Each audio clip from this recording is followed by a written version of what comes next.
Very recently, I did a video comparing Tonex and N.A.M utilizing a blind test. Now, pretty much immediately after putting this out, I received a lot of comments and direct messages and whatnot that were telling me why this is a useless test to do and I should be using a null test. And that's the only way that we can prove which one is better. And this blind test is a waste of time. And even in the past, I had somebody send me a message and say, I can't believe when you're doing Tonex audio comparisons that you're not using null tests. And I found that kind of odd because I personally don't think null tests are really telling us what people think they're telling us in this particular situation. And today, I'm going to go through and tell you exactly why and why you should probably be very careful using the null test results that a lot of folks are using to prove something, because I don't think those results are actually showing you what you think they're showing you. So today, I hope to dispel some myths around the null test and also show you what it is and how you would properly do it to actually give you the outcome that so many folks are looking for. Again, this is not a video that is trying to say Tonex or N.A.M is better. That has nothing to do with that. The blind test was done as a fun way to compare the two. And again, that wasn't even designed to say which one is better. I think both of those products do their job in a really spectacular fashion. If one person chooses one over the other for various reasons, that's fine. They're going to get great results. So that's not what this video is about. This video is about just dispelling some of the misunderstandings and myths around what this null test is actually showing us. So without further ado, I want to dive right in and get to the topic at hand. I'm going to have some links below to some of my tone models for both Tonex and some capture collections I have for N.A.M if you're so inclined and want to grab some. They are available at the link below at my website. So without further ado, let's dive right over and hopefully clear up this whole null test conversation. All right, so here we are over in Cubase. So first thing we want to talk about is what, in fact, a null test is all about. A lot of people don't seem to understand what it is and what it actually is telling us. Well, first and foremost, a null test is designed to show if two audio files are identical. They're going to sound the same. If they null, then we know that they sound identical. I have some tracks set up here that I'm going to use to do a proper null test between the real amp, N.A.M, and Tonex. And again, this is not about whether Tonex is better or N.A.M is better. I don't want to get into that discussion. My blind test video was designed to kind of just talk about what people were actually hearing between those. And I did release that yesterday. You can check out the results of that. But this video is more about the actual null test. So what I have here is if I play this original guitar DI, this is just my DI'd guitar unprocessed through anything. And this is the file that I used to reamp through the real amp and then reamp through N.A.M and reamp through Tonex, okay? The problem is most people are leaving this out of the equation. So if I duplicate this track, I now have an identical copy of it. Now, if I play those as such, we get the same sound, just louder. But now if I come over to one of these tracks and then flip the phase on it 180 degrees as such, we should get nothing. And if we look down here at our meters, we get just that on our stereo out.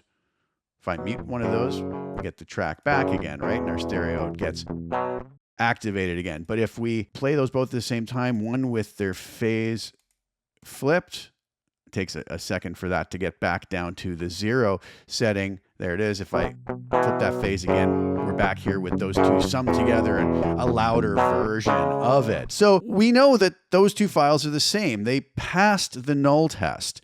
They're identical. There's no difference. Now, I want to show you how sensitive a null test actually is. And we're going to set this up to snap to the grid, and we're going to change our grid to samples here. And I'm going to go down to have it snap to one sample. Now, I want to show you that if I even change these as they're playing, we're going to get these to null again. Flip that phase. I'll just leave that as such now. Now, obviously, these are nulls. Here's one of the reasons why when we have a difference in a null test, it doesn't automatically mean that there's a difference in the sound. Could mean that they're not lined up properly. So if we come over here and I move one of these one sample, you'll notice I'm here ready, zoomed into, down to as close as one sample. If I move that one sample, look what happens to the null. It gets destroyed quite badly. Now, did we really change the sound of these two files? Well, no, they're just out of sync with each other, and that is coming out in the null test. So that's amazing how sensitive that actually is. As we zoom right in here, we see that changing that simple one sample is going to have that dramatic of an effect. So now I come back here, I move it back, and give this a second to get back down, and we see they null again. Well, what about volume differences? If I can zoom back out on these, we don't have to move those anymore. What if I come in here and change one of these by even as little as 0.01 dB or 1/100th of a dB? You'll notice the null is destroyed again, and quite dramatically in this case. So if I change it 0.02, 0.03, you'll see that just keeps getting worse and worse, as it would be expected, because we are making a difference between these. And that's showing us what the difference is. But in this case, it's just volume.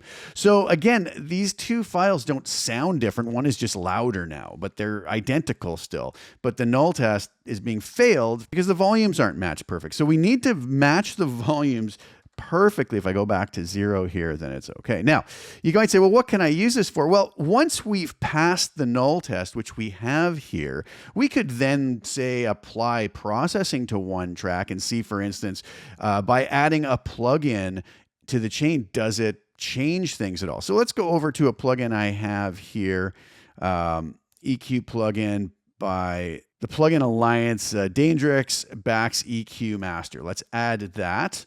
And we now have that in the chain. Now, we see that even after adding that these still null. Now, obviously, if I go change something on this, then the null is going to be destroyed because I've changed it. I've added high frequency to this. I've boosted certain frequencies on this 18 kilohertz shelf. So, of course, that's going to change it, and they're not going to null. So, again, if I change that back to 0, we get back to nulling. And we know then that just by adding this into the signal path that it's not actually doing anything to the sound. So there's one use for it. We know that we could have that on our track without any changes and it's not actually doing anything. So what if I come down to something like Universal Audio's, I don't know, we'll do their LA2A compressor. Now, this is going to be a little different because the LA2 compressor is going to be a non-linear processor. And again, obviously the null has been destroyed here. It's not passing the null test anymore. But let's see what happens if I bring the peak reduction down. You can see right now these meters are moving quite a bit. What if I adjust the gain?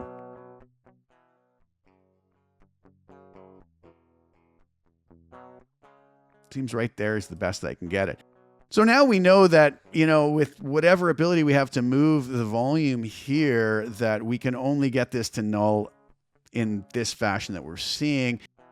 And what we're hearing, that low level of audio, is what the difference is between two identical files being processed in this way by this particular processor. Now, is that really telling us anything? I'm hearing a difference. I know there's a difference, but it's not really telling me much about that difference. That's why this idea of using a null test to really tell us anything other than just the fact that there's a difference doesn't really make a lot of sense to me. Anyways, let's get back to getting this off so that these are actually nulling again. So that's basically a null test in a nutshell, so that if I basically have two files to start with that null that pass the null test, then I can add processing to it and it'll give me the difference between the original file and the processed file. Now, I'm going to just delete this particular track that I brought in here so that we can get back to the actual test that so many folks are interested in, which is the real amp versus how N.A.M or Tonex is capturing that real amp. So what I have here then is basically this: the original source audio that we used to create the real amp final track, the N.A.M final track, and the Tonex final track. So basically, if you don't know what you're looking at here, this track here, the real amp track, and we'll just take a listen to that. These are the tracks I used in the blind. Now, if we listen to them,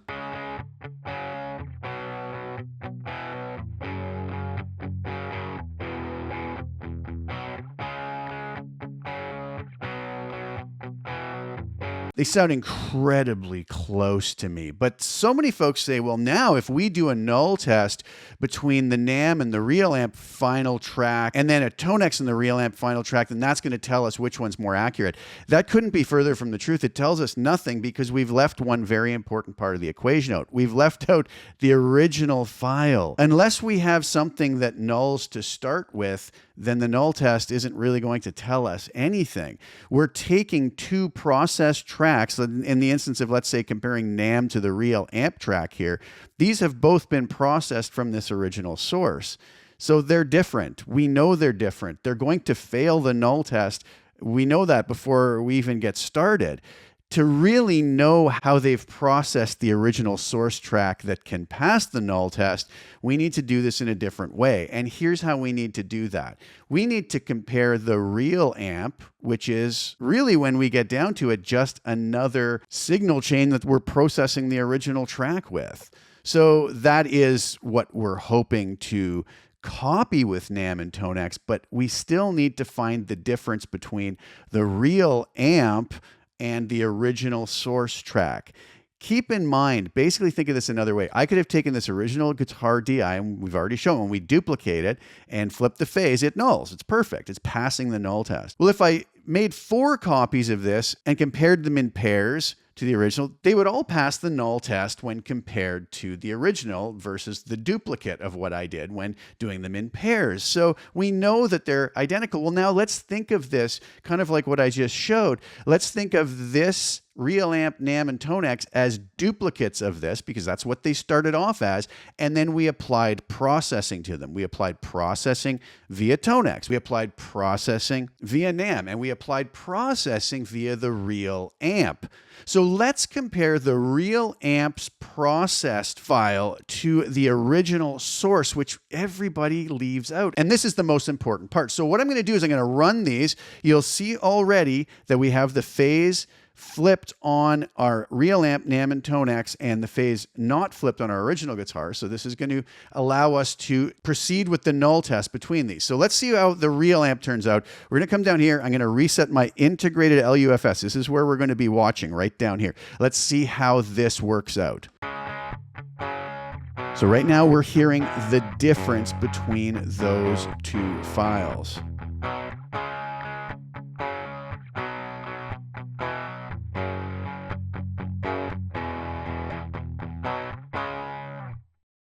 And we get this minus 31.8 by the time we run through it all. Now, we come back over here, and we're now going to do the same thing, but we're not going to compare the NAM version to the real amp. We're going to go compare it to the original guitar DI, which is our source audio, which is the audio that all of these have worked off of processing. So let's remember the minus 31.8 here. So if I grab this and unmute it, now I'm comparing the original source audio to the NAM processed audio. I'm going to clear this out and let's see what happens.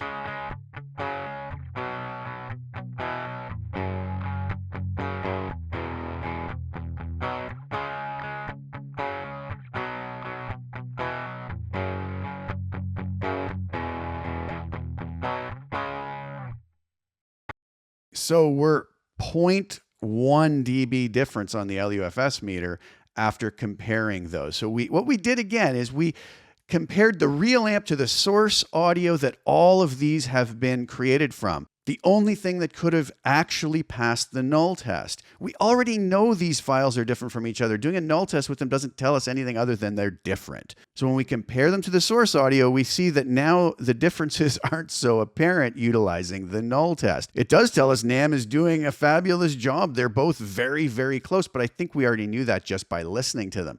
All right, so now let's come over here and we'll grab Tonex, and we'll compare Tonex to the original guitar DI. Again, coming back over to the real amp first, just to get that bass line again, because this is our target. This is what we're trying to do. We're trying to get NAM and Tonex to see if they're copying what this is. But again, look, we're at this minus 31.7 again when we drive this right to the end.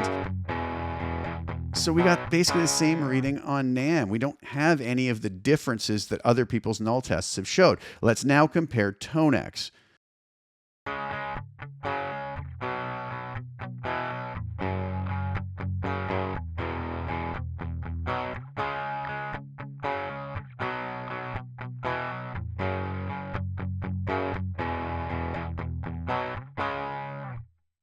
And again, at the end, we end up with the exact same result of minus 31.7.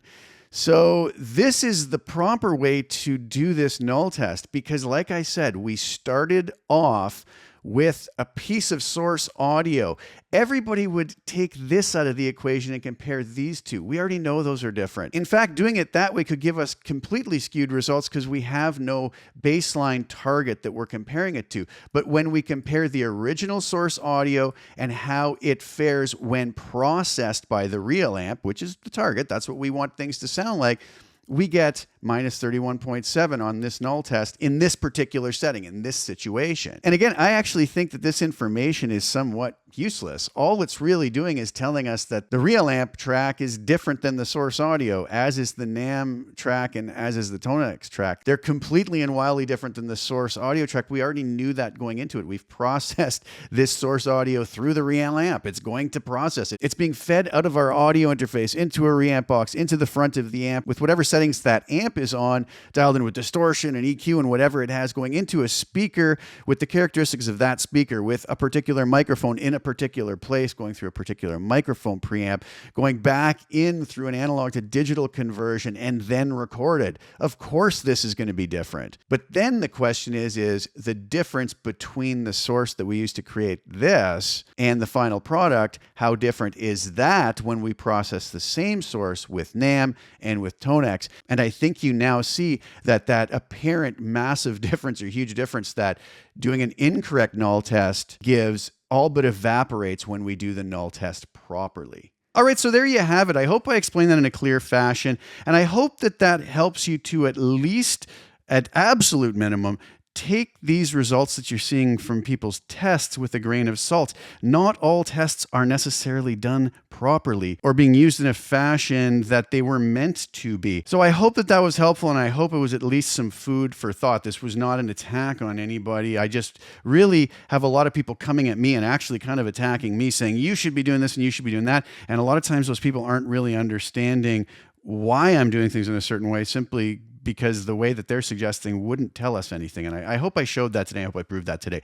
Thank you guys so much for tuning in. I'm going to leave you today with some demo videos for some of my tone model collections for Tonex and my NAMM capture packs. And I hope you do enjoy that. The links are below if you're so inclined and want to help support my channel and grab some tones for yourself. And I hope you enjoy those. Please like the video, share it with anybody you think would get some use or enjoyment out of watching it. Also, please subscribe to the channel. Hit the little bell notification to get notified when I put new content out. I'll be back really soon with some more. Thank you guys again so much for tuning in. Ciao for now.